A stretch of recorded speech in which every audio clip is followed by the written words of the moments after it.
Every breakthrough requires a breakdown.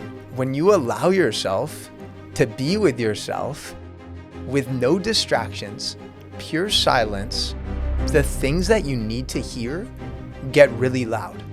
And some of those things that you might hear are things that you've been suppressing and pushing down and running away from and numbing yourself from. The real magic happens when those things actually come to the surface and you're able to feel them and process them and work through the discomfort. That's where all the breakthroughs happen. This is the Human Future Podcast, where we explore the intersection of technology and spirituality with some of the world's brightest minds. Together, we paint a vision of the desirable future and discuss the actionable steps to make that vision a reality. And now, without further ado, let's begin. Today's guest is Jeremy Awakens, who is an influencer in personal development space with more than 1.5 million subscribers between various social media channels. During our conversation, we talked about how to live a healthy, healed, and happy life. We touched on topics of microdosing, which Jeremy has a lot of experience in, combating depression, and embracing vulnerability. Jeremy also shared his journey from a personal trainer to a content creator and podcast host, fueled by his transformative experience with Plum Medicine in Peru. Lots of great nuggets of wisdom in there. Hope you enjoy it. Welcome. Thank you for being here. My pleasure, my brother. You coming on the show. You've been in the studio in the previous versions of it. It's been a great process of rebuilding it because every time it's a little bit better. The idea is to really create a fully automated system that all you do is just walk in, press start. You don't have to do anything. You just sit down. The chairs will adjust for you, and then perfectly, like, you're in the perfect spot, basically, for this kind of conversation. Yeah, that's the dream of that. Literally, that's what I desire most, is just being able to show up and spend a majority of my time and energy on my superpowers, on my gifts, and really hone in that focus and expertise and be absolutely obsessed with that craft. And not being so distracted with the little tedious tasks that eat up so much energy. 100%. I'll give you a little detail about my personality. Growing up, I was a very slow reader. Reading for me was a challenge. Right? And also, I think that was related to me digesting new information. The rate of me digesting information was very much slower. So that trained me to be a lot more optimal with my energy. I would always look for like shortcuts, not because I thought it's a cool thing to do, but because I had to adapt with like slowness of the way my brain was working. So I'm all about optimizing the shit out of everything. And spending the least amount of time doing things that you set your mind to do. I still achieve big goals, but I oftentimes look for the shortest path to, instead of brute forcing something and putting a lot of energy into it. I think that's just the most optimal way to operate. So I've been thinking about this a lot lately, right? Everyone has the excuse of, I'm too busy. But a majority of the time, we're busy doing meaningless shit. We're exactly. Working on tasks that aren't actually significant. And we use that as an excuse to not prioritize the things that actually matter. So there's a huge difference between being busy and being productive and being effective with your time and energy. For sure. Because anyone can be busy, just constantly doing things just to do things on this hamster wheel. But are you actually operating with that level of intention with the way you're moving? And that's why it's so important just to cultivate clarity on what your North Star is. What direction do you want to be going? Because you can be busy all day, but you might be busy towards nothing. I also think there are layers. You also might think, oh, I'm actually being productive. I'm actually doing something because you're seeing the result of it. But in the grand scheme of things, the result might be also you're creating something that no one needs, for example. I see it all the time. I've had friends ask me for help creating a course, creating an online program. And I always ask them, so who's this for specifically? Who are you trying to impact? And oftentimes they're not sure. You have to have that level of clarity with what you're offering, with what you're serving humanity. Because if you don't, if you try to reach everyone, you're going to impact no one. That's right. And I think oftentimes we struggle to really hone in and get specific with the impact we want to create. I resonate with that. Yeah. I think a good place for us to start is just to frame it. Podcast is Human Future Podcast, talking about visions of the future that we all want to live in, and talking about actionable steps, how to bring that type of future into reality, and speaking to various guests from spirituality to technologies, psychedelics, medicine, all kinds of people in between, to paint their segment of that future, to what do we need to do to have that desirable future manifested.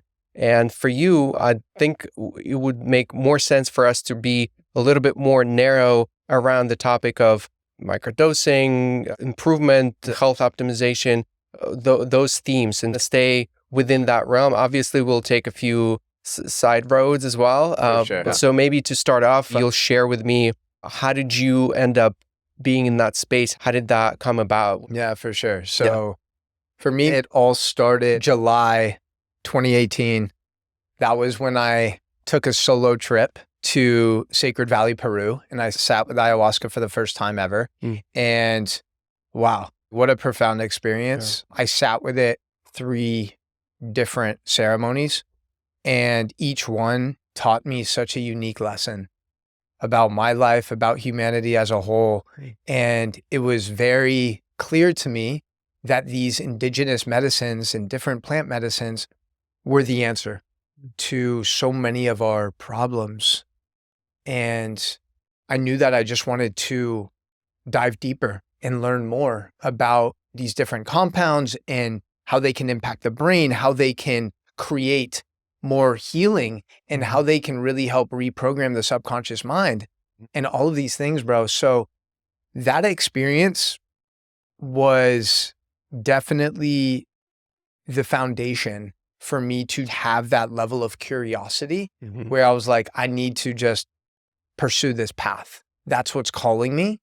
And that trip when I was 27 years old was by far, and still is, the most transformational experience of my life. It really launched the rocket of new you into the world with more purpose, with more meaning and intention of bringing a particular change into the world. How would you describe your state before that? I was a personal trainer in Miami, and I had built a great reputation. I had a full roster of clients. So my rates were pretty high, $150 an hour. I was 26. And while I was climbing the ladder in that industry, I knew there was so much more inside of me. And I felt so much of my identity was attached to my physical appearance and me being a personal trainer. Because when it comes down to it, as you know, fitness is so important. It's such a foundational pillar of our overall health and well-being, but it's just a piece of the pie. Some of the people I know who are most addicted to working out are also the most fucked up people mentally and emotionally. And that's their addiction. That's their escape. And that's where they run away to escape sitting with themselves. I would say before I sat with ayahuasca for the first time, I was extremely insecure, despite probably appearing confident on the outside. There was a sense of emptiness and lack of fulfillment because while I was super passionate about fitness, I also knew there was this deep fire burning inside of me that I had yet to pursue. And I think that was probably one of the greatest lessons that the medicine taught me. My first nights, it was just very clear, I have this unique gift, and that gift is my voice. And that gift is inspiring and empowering other people with my voice, with my words. So as soon as I got back to the US after that experience, I was like, wow, like I need to start speaking my truth more. I need to start leading with more authenticity. I started my podcast from my closet, and I started to create content that wasn't just me shirtless working out. And it's been a wild ride for the last 6 or so years, and just embracing it and allowing things to flow in a way that feels very organic, and just continuing to let God use me as a vessel, honestly. Yeah, I feel the same. There are glimpses. I feel like it's not a state in which I operate 100% of the time. It's the state that I enter more and more frequently over time. And it's a beautiful state to be in, to be as a vessel through which God communicates with this world. That's like the most profound realization that I've had in the last 6 months or so. 2023 was a very challenging year. It was a beautiful year, a year filled with massive amounts of growth. And where there's growth, there's also pain, there's also discomfort. And 2023 was exactly that for me. It was some of my highest highs and then also some of my lowest lows, where I was in pits of depression that I've never experienced, where I didn't even want to get out of bed in the morning at some points.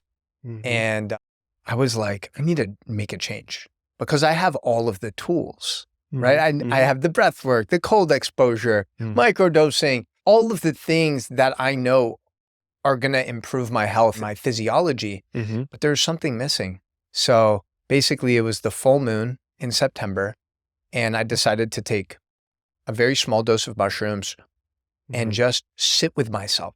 So I filled up a hot bath and I sat in the heat for probably 90 minutes, man. No journal, no phone, no distraction, just me and myself. And during that time, a very clear message came through, and it was basically God saying, yo, bro, you forgot about me. You're trying to do all of these things by yourself instead of allowing me to guide you. I literally have goosebumps thinking about it now because it was really, really profound for me. Clear message. Yeah, I think it was 2 days later. It was Shabbat. I'm Jewish, and I went to a Shabbat dinner at like the local Chabad house. It just felt so right because I feel like so long I've tried to just do things on my own and haven't allowed myself to really trust God and trust the path that He has set out for me, because His ambitions, His dreams for me are way bigger than I could ever imagine. So every day I'm okay, how can I let go a little bit? How can I force a little bit less? And how can I allow myself to trust a little bit more and be a vessel for God? And I know if I do that, magical things are going to happen. I highly recommend that if you've never taken like a little dose on a new moon or full moon. Yeah. I think there's also something to do with the heat you were in the bath that really relaxes your body and makes you a lot more present. When it's cold, for example, some of the attention go into sustaining the heat in the body, but when you're more relaxed, like in saunas, I would have one of the best experiences of downloads where your body is just like relaxed. Yeah. It's the heat for sure. I agree. Anytime I do heat exposure, like something comes up. And if you think about the sauna, you're sweating, you're literally detoxifying, you're peeling back the layers, and you're getting more connected to your authentic self. So not only is the sauna amazing for your mitochondrial health and longevity and all of these things, I feel like it's also just a great way to reconnect to yourself and take off the mask. Just the power of sitting with yourself with zero distractions. How often do we actually do that on a daily basis? When's the last time that you spent 60 minutes completely undistracted? No music, no podcast, no notebook, no journal, no other people, just you and you. Because if you think about it, I feel like a majority of the things that we become dependent on and addicted to are just mechanisms for us to escape being with ourselves. And distractions from presence, from ourselves, for sure. And when you allow yourself to be with yourself with no distractions, pure silence, the things that you need to hear get really loud. And some of those things that you might hear are things that you've been suppressing and pushing down and running away from and numbing yourself from. The real magic happens when those things actually come to the surface and you're able to feel them and process them and work through the discomfort. That's where all the breakthroughs happen. Every breakthrough requires a breakdown. That's something I've been really working on this year, is like being intentional about that time with myself. Powerful. So after you heard that voice of God speaking through you, did it put you on a different track, or you were already pursuing the right thing now, just a lot more intentional, a lot more energy? How are you different now in the way you show up in the world? I would say the biggest thing that I've leaned into the last 6 months is being as authentic as possible. Yeah. I thought I was authentic before. I was in certain scenarios, but I've realized there's so few leaders or people of impact in the world where you're able to see their struggles, where you're able to see their pain, where you're able to see the times where they doubt themselves. Yeah. Ultimately, that is such an important part of the journey. And the truth is, regardless if you're Jeff Bezos, Elon Musk, LeBron James, Steph Curry, the greatest in the world have all gone through tremendous challenge. And I realized I don't want to pretend like I'm always all good. So if I'm going through some shit, I'm going to be honest and open with my community because I want to empower them to also be able to feel their feelings and express their emotions openly.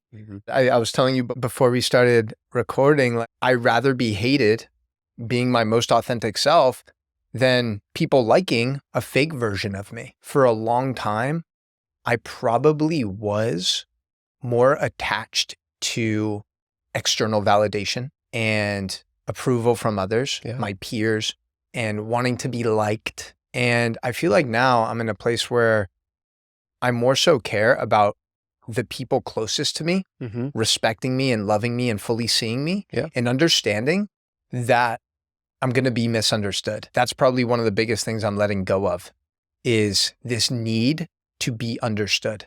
Because the truth is, most people they're not going to understand me fully. They're not going to see my vision. They're not going to understand my heart, my truest intentions. And that's okay. The most important thing is that the people closest to me know how much I care about them, know how much love I put into what I do.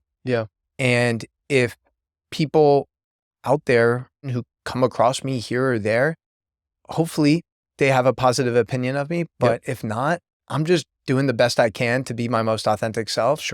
And live from a place of truth and love and openness. So your goal is to paint a picture of the vision and get as many supporters to bring that vision into the reality, right? By you saying, oh, I don't really care for the majority to misunderstand me, I'm just asking, shouldn't there be a sub goal of an enrollment of as many people as you possibly can to get the most amount of change in the world? For sure. That's a really good point. One of the interesting things, Kirill, is a very specific example that I've never really shared openly, but for the last 6 or 7 months, I've been hosting these in-person medicine ceremonies, and they've been going incredibly well. The breakthroughs people are having, the transformations people are having, and the level of connection we create at these ceremonies is so special and sacred. And I don't think anyone has given any sort of negative feedback. It's been so positive. And because I have shared some of these things on social media, there's people from the medicine space, from the spiritual community, whoever it may be, who don't know me. They've never had a conversation with me. And they are basically just trying to challenge my integrity. This guy's not experienced enough, or he's just doing it to post on social media, or whatever the thing is that they say. And my biggest issue with that is I would hope that people in the spiritual community would hold themselves at a higher standard to just talk nonsense behind someone's back without ever having a real heart-to-heart conversation with them. Because here's the thing, I'm 33 years old, and honestly, I've worked so hard every single day, consistent, committed to really earn people's trust and respect. And reputation matters. And a couple things can be said about someone that are completely false and untrue that tarnishes their reputation. So I take that very seriously. That's been an interesting journey to navigate. And when I agree with you 1000%. Like, enrolling people in your vision, I really do my best to do that. Yeah. I've realized though that some people aren't even going to care. Yeah. I have my own reasons for why I think that energy comes through. Sure. But it's not my job to make assumptions. Sure. Maybe an interpretation of it, the more people you reach, there's a subset of people who understand you and there's a subset of people who don't. Your goal is to enlarge the subset of people who do understand you by being more out there, more communicating your message. Whenever you're reaching more people, naturally there will be more people who doesn't understand you. Of course, bro. And I've learned that as my audience and reach has grown over the years. You can't take that personally. This is where compassion is so important, because I can make a post. There can be 90% comments that are positive, right? Reaffirming. And then there's the 2 or 3 people that just want to talk shit. And just want to spew hate, right? I see it as they have pain and they're just spilling out, right? Exactly. And that's exactly where I was going. It's like that person who's spewing hate on some person that they've never even met, right? Must be in a dark place if they're going to consume their time and energy doing that. And it's much different when it's in person, when it's stuff that you actually feel in your community, or it's about your work and the integrity of your work. That's much different than some clowns on social media talking shit. That stuff, I've dealt with that. That doesn't faze me, right? But it's where people challenge your character. That's this, for me, where it's like, I'm going to hold my ground, speak my truth, and make sure that people are aware of the truth. And that's something I've had to learn. The last months have been super challenging, and I lost multiple friends, people I'll probably never speak to again. And I'm okay with that, because I'm grounded in my morals. I'm grounded in my values, and I'm always open to conversations that are respectful. But some things I just have no tolerance for. I consider myself very spiritual, and I also consider myself practical, right? And I think what happens a lot of time in the spiritual world is everyone just talks about peace and love. Who doesn't want to operate at that vibration at all times? But that's not real life. You can control and you can show up in that intentional way with how you operate in your life, but we have to recognize that there's evil forces in the world. And I feel like there's a lot of spiritual bypassing that happens. I just think it's important to have real conversations. But one direction that I wanted to steer this conversation is getting back into the work that you're actually doing. Would you say microdosing is like the biggest theme of your work now, at least? So basically, going into 2023, my intention was I want to be the face of microdosing. When people hear the word microdosing, I want them to associate me, and I want to elevate my impact with this medicine and with this mechanism and create a lot of long-lasting change.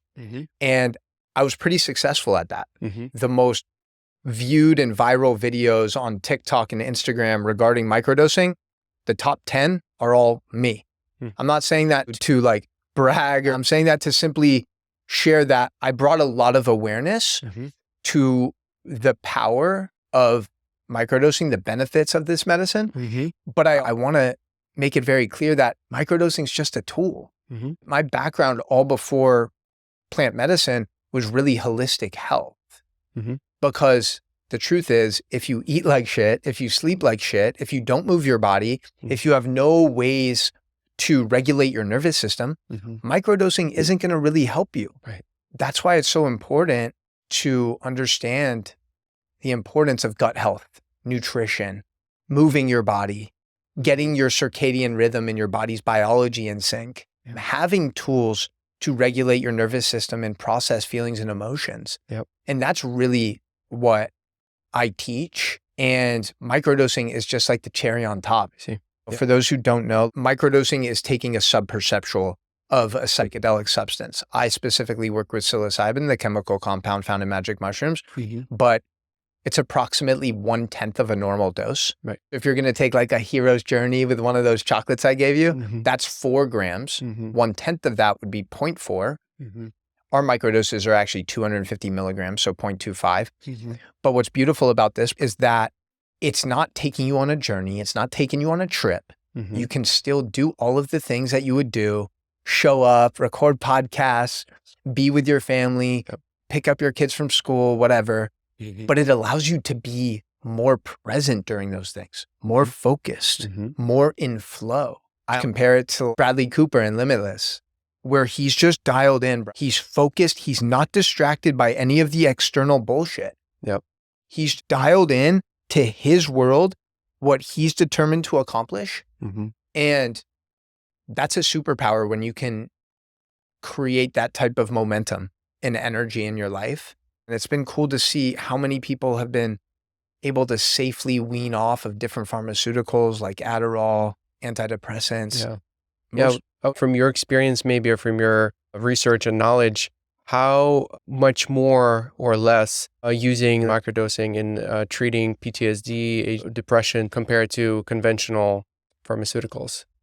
For sure. I would say doing a more heroic dose for someone with PTSD would probably be a more effective route. Microdosing can for sure help, but a lot of times with PTSD, there needs to be a big shift. Yeah. There needs to be like a full shedding of layers, and that can't really happen with a microdose. Mm-hmm. There's a lot of veterans who are turning to things like ibogaine, which is super powerful. I've never experienced it personally, but heard amazing stories about some of these veterans, heroes of our country, men and women who put their life on the line, and then they come back to America and they're just expected to integrate into day-to-day life. It's crazy to me. So I'm glad that more veterans are accessing these powerful medicines like ibogaine, like ayahuasca, like mushrooms, because there's a lot of stuff to heal. When it comes to antidepressants, I'm very passionate about, because my brother was put on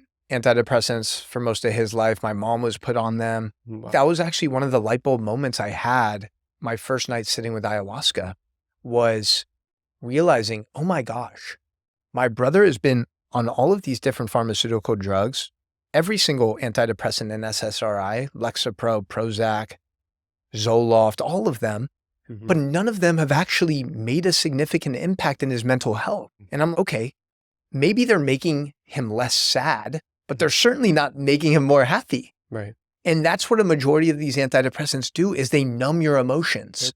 When's the last time you actually met someone who's taking antidepressants that was actually a happy, energized person? And the reason for that is because these are dimming your light. They're numbing your emotions. Yep. And sure, you might not feel as sad, but you're definitely not going to feel levels of joy, gratitude, pleasure. And that's what these antidepressant drugs do. And what I've seen, the biggest benefit with microdosing as opposed to something like an antidepressant is that this medicine actually is bringing your feelings to the surface. Yeah. It's allowing you to feel your feelings. Yep. It's allowing you to express your emotions, which can definitely be scary at times, especially when you've been numbed out on antidepressants. But when you're able to feel, that's when you're actually able to heal. That is something that's so important. We could go on for hours about antidepressants. It's a $30 billion industry in the US alone. But what's really profound and what's really disturbing is that the whole premise of antidepressants when they first came to the market with Prozac was to boost your levels of serotonin production. We were told that if you're depressed, it must mean that you have a shortage of serotonin. So let's give you this drug that's going to be able to pump more of that. Right. Well, the thing about that is 90% of your serotonin is actually produced in the gut. In a 2019 study from UCLA, found that these same antidepressants cause dysfunction to our gut microbiome, which is where we produce our serotonin. So we're destroying the gut-brain axis and our ability to actually produce serotonin in a healthy way. So the same drugs that are supposed to produce higher levels of serotonin are actually messing with the part of the body that's responsible for producing it. The hypocrisy is insane. I promise. This is the last thing. I love it. I would say the worst thing about antidepressants in pretty much every pharmaceutical drug is that they are sending a message to the patient taking them that you are broken. Right. You need to take this pill every single day for the rest of your life. And that is such a horrible message to send people. It's so disempowering. For sure. And what happens when you take an antidepressant, right? After a couple months, you don't really feel any sort of difference. So what do they want to do? They want to increase the dose. And then what happens in that process? You become more dependent. It becomes harder to ever wean off of those drugs. And that's exactly what these pharmaceutical companies want. They do, yeah. Is for you to be a customer for life. And that's why, for me, it's like, don't get me wrong. My dad was a brain doctor for over 40 years. My dad's prescribed these same drugs, right? I understand that people have benefited from pharmaceutical drugs. They've saved lives in the short term, but they were not designed to be a long-term solution. And I think about when I was going through my first bouts of depression, like in college at University of Oregon, I had no idea what was going on. I didn't know what depression was. I just knew I was not feeling myself, right? I'd go into the doctor's office and within 5 minutes, the doctor is ready to write me a prescription for an antidepressant. Not once did he ask me, am I working out consistently? Not once did he ask about my nutrition. Not once did he ask about my relationships and my family life. Not once did he ask about my stress levels. Not once did he ask about my purpose or my passions and whether I'm pursuing them or not. I think that's absolute nonsense. For me, I'd much rather get to know the person and have a conversation and see them fully. And how can we identify potentially the root cause of why you're feeling this way? And also just being careful with our language. You are depressed. You're attaching depression to your identity. If I'm feeling down, if I'm having a shitty day, I'll be like, I'm feeling a little shitty today. I'm feeling a little depressed at the moment. But by no means am I saying I am depressed. I am broken. Because then we're literally sending a message to our subconscious that we're broken and that we need this pill 100%. to be normal. Yeah, for sure. What needs to happen to make sure we're on the right track to leaving that type of system? It's very deeply rooted and it's going to be a long journey to overtake the system. But what steps can we start taking? It's a great question. I guess the approach from an individual level, what can someone listening or watching do, or from a societal level? Yeah. You know what I mean? Both, yeah. I think I'm probably more equipped to answer the individual level. For me, I would say doing this work and just interacting with hundreds, thousands of people in the last few years and being able to witness their own journey, their own struggle, their own breakthroughs, it all comes back actually to one of the first things that my shaman said in Peru. He would ask all of us the same question. I'll never forget this. It was the morning after our first ayahuasca journey. And people were sharing what came up for them during ceremony. And the shaman asked, when was the last time you danced? And then his next question was, when was the last time you sang? I didn't really conceptualize that at the time. But what he was referring to is, when's the last time you made your inner child smile? Because so many of our traumas and emotional wounds from childhood that manifest into our life as adults are because some part of our inner child was unseen, unheard, unloved. So it's like taking a step back. And I always ask the question to the people I work with, hey, what's something you used to love doing as a child, as a 7-year-old, as an 8 or 9-year-old? And then my follow-up question is, okay, you used to love to sing. When's the last time you sang? A lot of times they'll answer 10 years, 12 years. Crazy. And I'm damn. And you're wondering why you're depressed. Totally. So this is your homework for the next week. You're going to spend 5 minutes a day singing to your favorite song. That can be in the shower. That can be in the car. No one has to hear it because this is for you and you only. And once you actually activate your throat chakra, you sing and you hear your own voice, you start to get some of your power back and you start to heal some of your inner child wounds in the process. For me personally, I'm still nowhere where I want to be. Like when I was a kid, I loved sports, basketball, tennis. I grew up an athlete. And I look at my life now and I'm like, how often am I playing ball with my friends? How often am I even grabbing a tennis racket? It's not nearly enough. And when I do those things, I feel so nourished. 100%. What's something you used to love doing as a kid?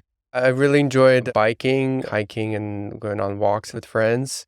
Swimming was a big one for me as a sport. Yeah, those things. And do you do them often now? Yeah, I haven't ridden my bike, but when it was operational, I would ride it literally every day here. I've been also busy, but I'm setting an intention to actually fix it. It's a really fun thing to do for me. I love doing that. And then walking, same thing. Like I go on walks pretty much every day in the morning. Swimming, my membership to this gym, the gym was under construction for a year and then I didn't renew it. I'm craving to get back into it, and I'd love to start swimming soon again. Hell yeah. Yeah.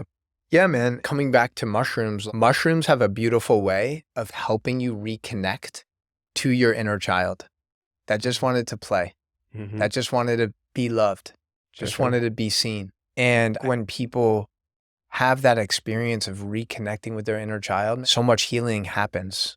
You're literally activating a part of your soul that has been dormant, that has been dead. And that's why it's so important. And I know there's probably very few studies that will back that up, right? Mushrooms increase your inner child activation by 56%. Right. There's not going to be a study like that, at least right now. But I can tell you just from experience, working with all these people, working with hundreds of people, is that deep connection one feels to the younger version of themselves that experienced trauma or some sort of emotional pain. A lot of healing happens. That's something that's really special. You were asking, what can people do? I think overall, specifically with depression, number one is getting outside and feeling the sun kiss your face. Getting outside, taking your shoes off and connecting with the earth. And there's a different type of energy that happens. So getting outside, putting your phone on airplane mode is the best thing you can do. If you're struggling with depression, if you're struggling with ADHD, if you're struggling with anxiety, disconnect from all of the distraction and reconnect to yourself, reconnect to your breath. Then I would also say dial in your nutrition.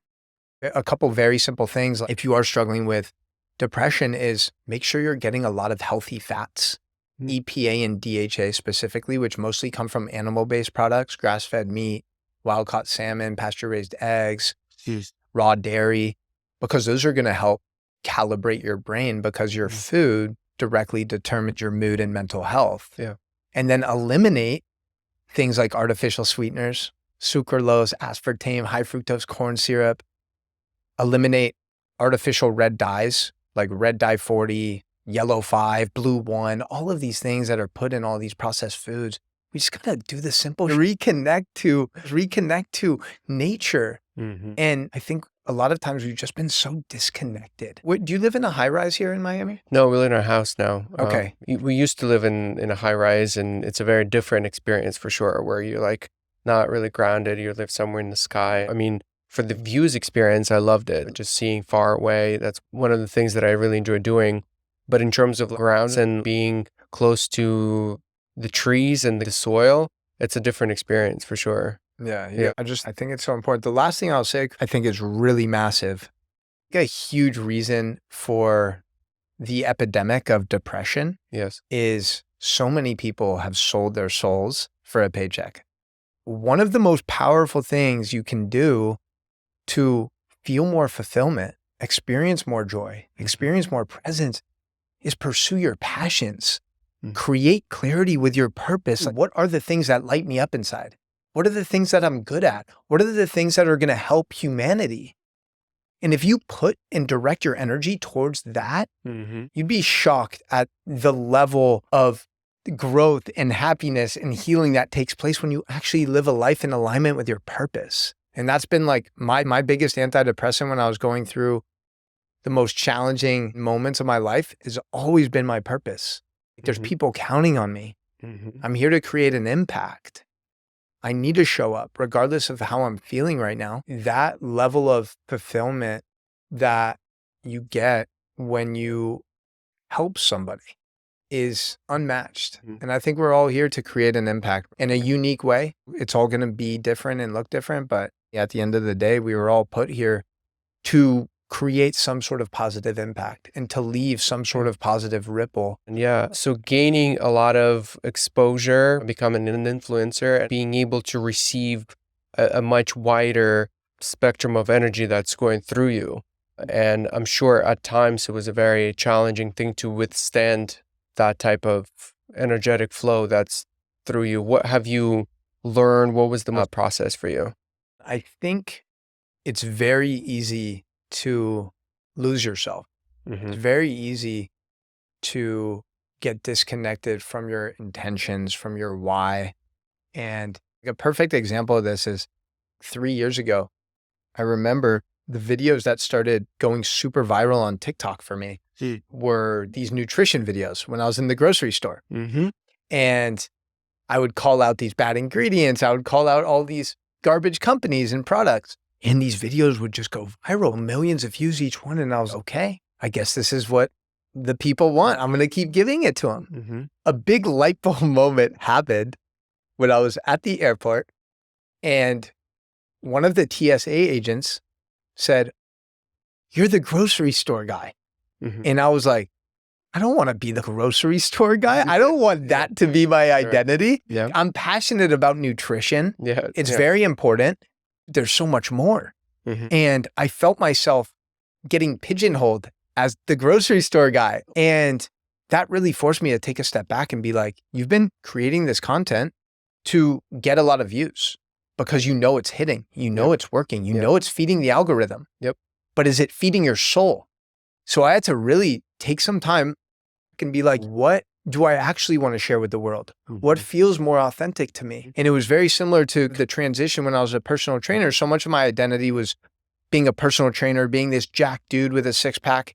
And then 4 years later, blowing up on TikTok with all these grocery store videos and being called the grocery store guy. So it's this constant shift and taking that step back, going back to the importance of really sitting with ourselves. I was going through that cycle and I was like, oh, boom, 200,000 followers, 400, 600, 800, a million. Oh my God. But that feels empty if you're creating from a place of external validation. So now I still periodically post grocery store videos because it's fun for me. And I think it's important information for people to understand, but it's just like one thing I talk about. Another challenge is the engineers and the creators and the programmers of these social media apps are some of the smartest people in the world. They've spent tens of thousands of hours, hundreds of millions of dollars to create algorithms that keep you and I addicted to the screen, to the app, right? Similar to the pharmaceutical companies, they want you to take their medication for your entire life. Well, these social media apps want you to stay on their application all day. They want you to keep doom scrolling. And when you're creating content and you start to get a lot of momentum, it can be very easy to be addicted to seeing how many views you're getting. You're chasing the dopamine that you get from posting a viral video is insane. I remember a couple of the first viral videos I posted that got like millions of views. It literally felt like I was on a bender of like snorting lines and partying, literally, because you're getting all this validation, you're getting all this approval, you're getting all this momentum through this screen. And it can be very dangerous if you're not grounded. And the biggest thing that I've learned and that I always try to encourage my friends with is we were put on this planet to create. We were not put on this planet to consume nonstop, to mindlessly scroll and consume other people's lives instead of living our own life. And I think that's one of the scariest things I see, man. I was at a festival last night and it's a beautiful venue. The music's amazing. There's like fire getting blasted. And I see the multiple people next to me on Instagram checking how many people have viewed their story. And they're clicking other people's stories watching what they're doing rather than being present with the amazing moment that's in front of them. I just think we need to be grounded as creators and understand the more you create, the more happy you're going to be. Yeah. The less you consume, the more happy you're going to be. But we get so addicted. It's such an easy way to just distract yourself.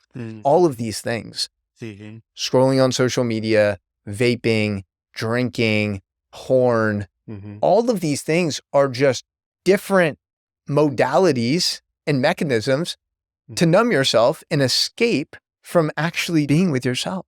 Yeah, totally. Yeah. Okay. I'm here to bring change into the world, but at the same time, how do I make it financially viable so it like a self-serving organism that just permeates positive change in the world? I think the monetary piece is super important to still figure out how to do. Yeah. And a lot of people struggle.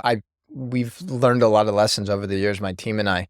I think it all comes back to intentions. If your intention for starting a podcast or starting a YouTube channel or posting content to social media is to make money and get rich, you're probably going to fail miserably, right? My intention has always been, how can I just create the greatest impact? And how can I share things that are genuinely going to improve and enhance people's lives?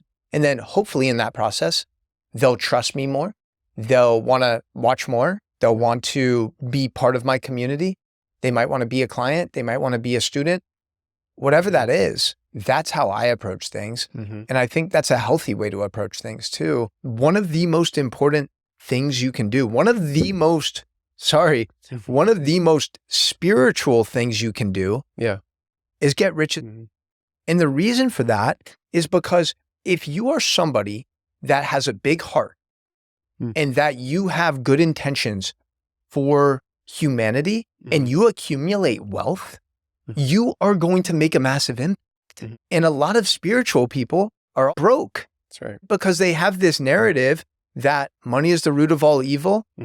But the truth is, actually, getting wealthy, creating financial abundance is one of the most beautiful things you can do from a spiritual standpoint. Because when you have more resources, you can help more people. We see people abuse money and power, like Bill Gates. That's a whole different. There's people that money is an amplifier. Bottom line, money, followers, all of that is just going to amplify who you actually are. But if you are a kind, giving, generous, compassionate person, when you don't have any money, any resources, and you accumulate wealth, you're probably going to go on to make a massive positive impact. And that is what I've realized too, because I have my own limiting beliefs around money growing up. So it's a constant reprogramming. For instance, one of the most common questions people ask when they first meet someone is, hey, what do you do? Yeah. And you might say, well, I'm an accountant, right? But what I encourage people to do is dive deeper, peel the layers back. Hey, I actually help people organize their financial situations so they can have more peace of mind, create more clarity, so they can be less stressed about money and they can channel that energy towards the things that really matter in life. For sure. Yeah. So I'm helping people achieve more peace and more freedom. That's a much better way to answer the question. It's going back to the impact you want to create. So for this situation in this studio, you're going to help different entrepreneurs and creatives impact more people with their message and also not have to spend so much time staring at a screen. And that's a massive gift to humanity, bro. One that I would love to take you up on, one that I know many others would. If we reframe things, going back to the impact versus income thing, it's like impact and income. Because if you do a great job at creating that, there's going to be no shortage of demand. That's just like the facts. So now you're also organizing community Mastermind, the Microdosing Mastermind that you're hosting. I'd like to learn more about that, what goes into it and what type of experience people are having and some change that happens throughout that experience. I think one of the things that I've really embraced the last year is that I am a multi-dimensional being, and society, wants us to conform and fit into this box. Yeah, of course. Hey, you're an artist, you're a podcaster, you're a model, you're a doctor, you're an accountant, right? And what I've realized, bro, and I think this also might be the reason why I confuse people and why I trigger some people, is because I'm very spiritual. I host mushroom ceremonies. I treat it with so much sacred energy, so much intention. And I also love to dance my face off and be silly and be a kid. And then I also love to be on the basketball court and be super competitive and talk shit to my opponent and be dialed in. I've realized I have all of these different parts of myself, and I don't want to neglect any of them because they're all authentic and they're all part of what makes me who I am. So that's something I definitely encourage anyone watching or listening to step into, is tapping into all of these different characters that you have and not hiding away from them. I think that's what makes everyone uniquely divine, is all of these multidimensional parts. Maybe tell me more about what it is and what do you guys do there and who joins, what kind of problem you help them solve. Just describe to me that whole experience of microdosing. So the Microdosing Mastermind started in December 2021. This is when I was like really gaining a lot of momentum on TikTok, and I was leaning a lot into nutrition, and I started this online program that was like $297, and I was just trying to get a bunch of people in it, and went okay. We made 25K with it, but it was like a struggle. It was a lot. I was doing live streams all the time, and it was basically, I think, a 6-week course, and I had a live group call with them every Monday night. And each week was a different focus, like nutrition, sleep, morning routine, etc. And then one night, actually at a festival here, I did a small dose of mushrooms, and I closed my eyes and I saw and visualized this green slime in my body. And I was, oh man. And I knew what it was. It was me out of alignment. It was a very clear sign that I wanted to go all in on microdosing and incorporate it in my offering. So I switched everything up. In December 2021, I literally launched my first cohort of the Microdosing Mastermind. It was 20 people who paid $2,000. It was 6 weeks. We provided the medicine, and it was awesome. It was great. That evolved, and it basically became an 8-week coaching experience. It was 5,555. The people that were joining, actually a lot of moms. A lot of moms were joining, probably 80%, but built a lot of momentum with the mastermind. We were getting about 10 people per month at 5,555. I was doing all the sales calls. There's just parts of the system that were missing, like little holes. And I realized 5 or 6 months ago, I had another very clear download. I was at the Standard in the hammam, and I just remember looking at one of the staff workers at the Standard. I was like, she's such a sweet woman, and she's always just like smiling. And I was like, it's sad that she would never be able to get access to this medicine or my mentorship. And it triggered this thought. And then I spoke with one of my mentors. I want to make the medicine more available to more people, but still maintain a level of integrity and morality with the medicine. Because I don't believe I'm ever going to share, hey, here's microdoses, here's whatever for the masses. Right? Because so many people who try microdosing don't actually get the results that they desire because they don't have the other tools. They don't have the guidance. They don't have the community. Basically, what that led me to do 6 months ago was I created a Microdosing Mastermind monthly membership. So it's way less access to me one-on-one, private Facebook group, amazing content, giving them all the tools, breath work, morning routine, nutrition, gut health, etc. And we provide the medicine. And they can cancel anytime. So there's literally no risk. And it's $222 a month. And I don't promote it on social media. I host a Zoom class every month, and that's where we enroll people. So we get as many people in that Zoom masterclass, and then I present the offer. And bro, that sparked a different level of energy in me, because now instead of 10 people on the calls, we have like 40 or 50. So right now we have 125 people in our community at $222 a month, but we just started. Like, we're going to have, by the end of this year, 500 people in the community. And for me, it's been a massive, amazing experience, honestly, because I feel very fulfilled with the breakthroughs people are getting. And I kind of put the one-on-one stuff, the higher ticket, on the back burner. Sure. Still accept one-on-one clients here and there based on referrals. But for me, building out this membership, bro, and making it amazing where we have incredible customer support, incredible community, the live calls are organized, structured, people are getting value, tapping into our community. I tell everyone in the Microdosing Mastermind, I want you to identify your unique gifts. My intention for you being here is so you can reconnect with parts of yourself that you forgot about. Yeah. Right? My intention for you is to awaken your soul, open up your heart to the new possibilities. And then I want you to share those gifts. I want you to share your passions with this community. How can we all benefit from you becoming the best version of yourself, like the most aligned version of yourself? 100%. So that's what I want to do. This stage of my life, I feel, is about leadership. I want to be the best leader I can be. And I believe the best leaders cultivate other leaders. So I'm always asking myself, like, how can I empower the people in my community to step into more responsibility? How can I empower them to be confident communicating openly and authentically? How can I empower my community to start identifying their gifts and sharing their gifts with others? You know, for sure. Because we'll all be the beneficiaries of that. So long story short, like the monthly membership model for me has been great, and it's consistent. It's trying a lot of things, but ultimately I always ask myself too, and I learned this from Alex Hormozy, is like, if you could only depend on one of your clients to build your business, how would you treat that client? I mean, if you have one client to build your business on? Yeah. So let's say you only have me as your client. Yeah.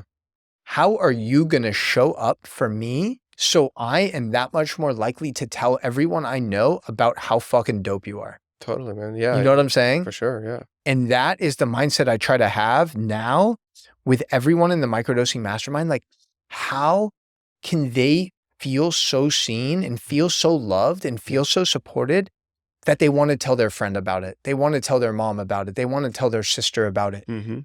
That's the type of momentum I want to create. And that just requires me to just show up in a powerful, present way every day.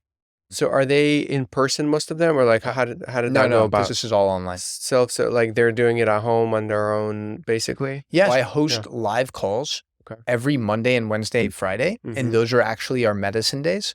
So we do intention setting together, breath work together. Anyone who wants to share any breakthroughs that are coming through, anyone who wants to ask me questions, and then I'll have one call a week where it's like, this is all about gut health and nutrition. This call is about mindset and manifestation. And then like the private Facebook group and people sharing. The first thing that I have everyone do who joins the Microdosing Mastermind community is they have to post in our private Facebook group with an intro video. Just your name, your city, what's your intention for being here? And the reason I do that is because right away, I want them to get comfortable with the discomfort. Right. Oh, you're introverted? Oh, you're shy? Guess what? I don't care. You are going to share because I know it's going to make you more empowered, more confident, more connected to yourself. And I know you might not like me for it in that moment, but I guarantee 1 month, 3 months, 6 months down the road, you're going to thank me for it. For sure. Because it's helping you realize how powerful you are and how much your voice matters. You know? So beautiful. It's like little things like that. It's little things that I've learned, and I'm still learning every day, dude. Just every day is an opportunity to improve some capacity. Just always having little insights and downloads. On the call today, I was sharing this book that I'm reading, The 5 a.m. Club by Robin Sharma. And like 3 people at the same time in the Zoom chat are like, we should have a book club. And I'm like, that's a phenomenal idea. Each month we pick a book. I was like, sorry. And I messaged, I'm like, guys, you guys work it out. Who's going to work the book club, the structure of it. And I fully support it. Right. And I'll pick the first book and then we'll see how we do it. Yeah. And everyone was like super excited. I was like, that's it. Like just little things like that. Man, in the wrapping up phase, I would love for you to share the vision that you have for the future that's exciting for you, something that's pulling you forward the future that gives you energy to do everything that you're doing today. Maybe paint that picture of the future in relationship to community, how people are organized, in our relationship to maybe technology, our relationship to spirituality, things like that. Include as many details that come up now for you as you can. Love that. I think in my perfect world, I would have the first hour of the day for every single person reserved, closed off, just for them sitting with themselves. If we could all just commit to sitting with ourselves more frequently, more often, and building and cultivating a level of love for ourselves, even the dark, messy parts, then so much healing is going to happen. And we're going to be so much more grounded. We're going to be so much less reactive. We're going to be so much less negative and pessimistic. We're just going to be able to deepen the connection with other people, because the deeper connection you have with yourself, the deeper you're going to be able to go with everyone else in your life. People are, I think the last 4 years, people have realized that mainstream media, the government, big pharma doesn't have their best interests in mind. And if you want to create a meaningful life for you and your family, it's your responsibility to take ownership of your health, your healing. And I think the more autonomy that we operate with and realize, like, I'm so powerful. If there's one thing I can communicate to anyone in my world, it's like, yo, you have so much power and potential and divinity inside of you. And I think once we truly recognize that, once we realize that we are all a reflection of God, that literally God is inside of us, even if it's a small particle, whatever you believe, you start to live life differently because you realize that you're protected. You realize that you're being guided. And I think that level of mindset and that level of trust in God, in universe, whatever your higher power is, I think everyone would feel more at peace and more at ease, you know? So I think that happens by sitting with yourself. So I think it all goes hand in hand. I can go to specific, rules and laws and regulations and how would you want an average day for people look, starting with the 1 hour silence presence with yourself? Maybe describe to me how we organize ourselves around community work, or I don't know, cities, glimpses of the type of future that you desire for yourself and for people around you. All right, let's go 5 principles. These would be my five laws if I was voted into presidency tomorrow. Please. Okay, number 1 is morning sunlight. Like, just get outside. Even if the sun's not out, just connect with nature for 5 minutes. Your bare feet touching the earth. Like, just feel that and start your day with that level of gratitude. Number 2 would be sending a voice note to somebody that you love. Express gratitude with your voice to one person in your life every single day. Let them know how much you love and appreciate their presence in your life. Yeah. Okay. Number 3 is eating real whole foods. Yeah. If it comes in packaged, plastic, any of that, remove it. Like, if God created it, then it's good to go. Very simple rules. You can be vegan, that's cool. You can be carnivore, whatever. No judgment, whatever works for you. Just make sure it's real whole food. Yeah.